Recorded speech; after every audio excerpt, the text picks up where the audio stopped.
Hi guys, welcome back to my channel. If you're new here, please consider subscribing.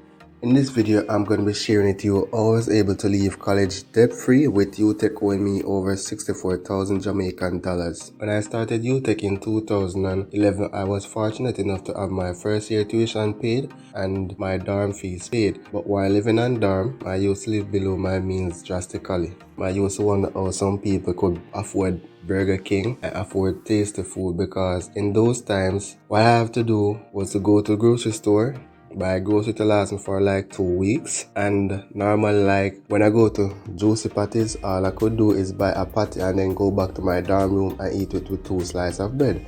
Those are some of the things that I had to do to ensure that I save money and I did not overspend the little that I had. So to conserve on food most of the time, especially meat, what we do most of the days is go on the campus and pick ackee, and that would last us for 2 or 3 days sometimes, while most of our counterparts on dorm would do the same thing.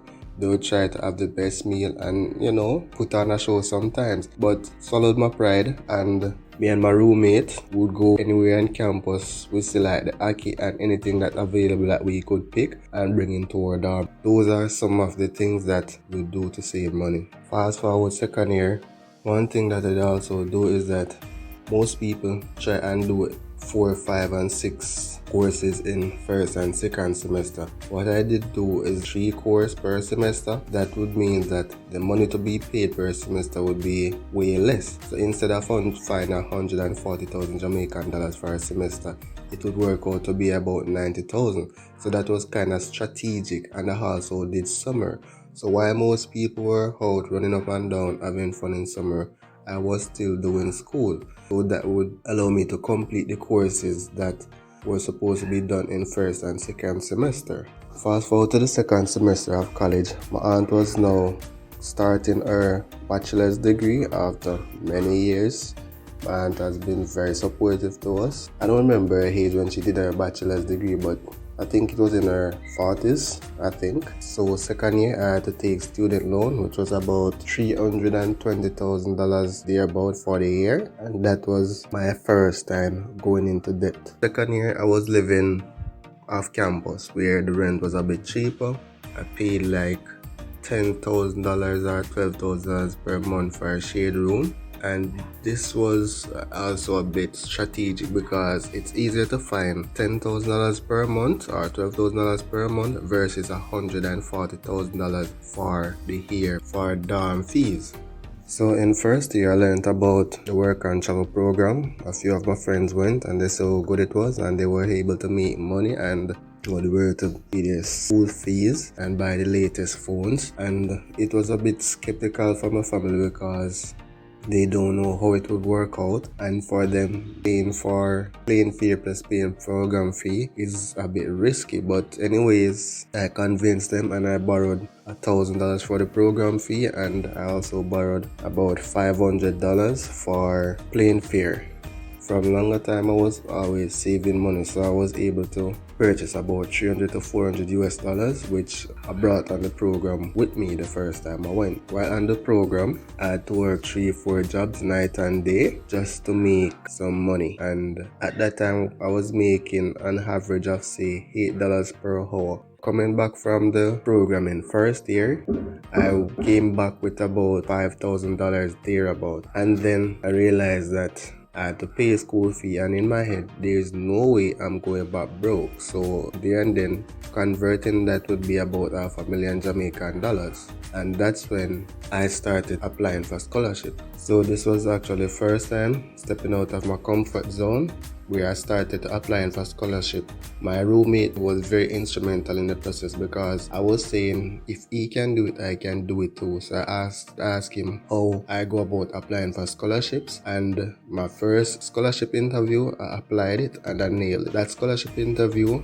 covered my last 2 years of UTech, where I was given a full scholarship for about 700,000 Jamaican dollars, or whatever the school fee would have worked out to. So during my second year now, I started applying for grants, lunch bursaries. So I also applied for other scholarships such as the PATH scholarship. I was a member of PATH, so That was $100,000 every semester until I left. I also applied for lunch assistance, and that's how I used to cover lunch most of the times. So we would get lunch from student union and student placement. I don't remember the exact name, but I was getting two type of lunch assistance for the year.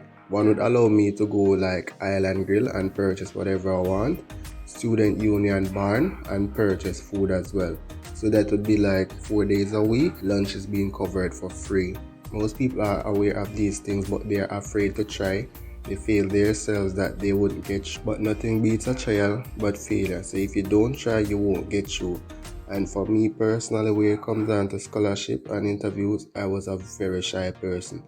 Even going out through UTech, I was wondering like, how am I going to do my job interview when the time comes around and things like that. So fast forward, completing UTech 2015. UTech had some money for me. I don't remember the exact amount, but I know I asked them to send it over to student loan to clear off whatever I had taken within the second semester of UTech, and it cleared it. I had some excess money left over, maybe 130,000 thereabout. But because I did pay some school fee in like the summer, I would have to be able to find back those receipts so I can get full reimbursement. But I was only to find back say 60% of it. I don't remember the exact numbers, but the only exact number I can almost remember is that between UTech and student loan, they owe me like 60,000 Jamaican dollars to date. If I had owed them that money, I wouldn't have got my degree. And if it was at student loan,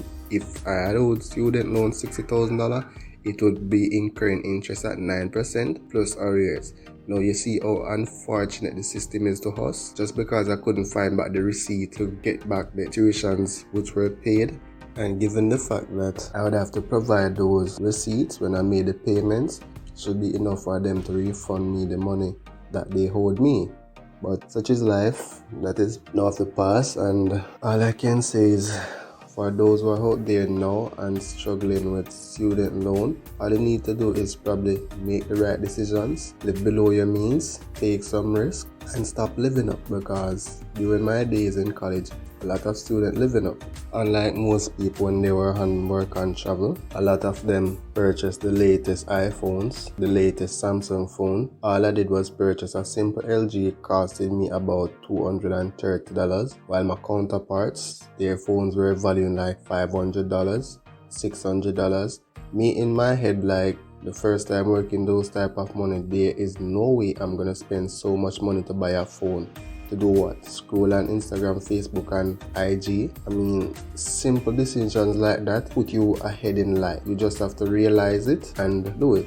And to date, a lot of people are still buying the latest iPhones, the latest Samsung phones, and are struggling with student loan debt right now. So the decisions you make early in life will impact you some way, shape, or form. Because that iPhone or that Samsung phone could have been $50,000 of your student loan, and that would mean less interest on your part. So you have to do the maths and try to make the best financial decision possible for your future, and not just the immediate gratification and what looks good.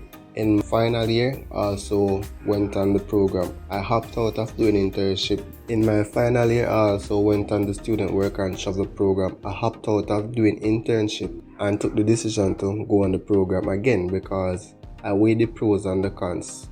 If I go on the program, then I can make $10,000 or so, which I did, and that would have been able to sustain me until I got a job. Unlike most people, took internship, right? And they were more concerned about they won't be able to get a job after leaving college. But the difference with me, I had confidence in my abilities, and one thing not taking the internship did for me and going on the program also did is that put me in a position where I would be able to say no to an employer if they are coming below what I would expect for the minimum for a job. In my head in that time, it was about 100,000 per month. So being debt free and have $1 million Jamaican dollars in your pocket, come on, that's technically rich after college, and that laid the foundation for many bigger things to come. If you have made it to the end of this video, these are 5 takeaways you should have written down. 1. Don't be afraid to come out of your comfort zone, because there's only good if you step out of your comfort zone. 2, don't be afraid to take risks, because taking risks will push you ahead in life. 3, live below your means. I can't stress the importance of this, because I was able to live below my means for 3-4 years. This gave me an advantage. 4, don't be afraid to ask for help and lean on those who are around you. And 5, weigh the pros and cons of your decisions, because they will have some impact on you sooner or later. That's it for now, guys. If you like this video, consider subscribing and share it with one friend to support my channel. Look out for more inspirational stories like this. See you in the next one.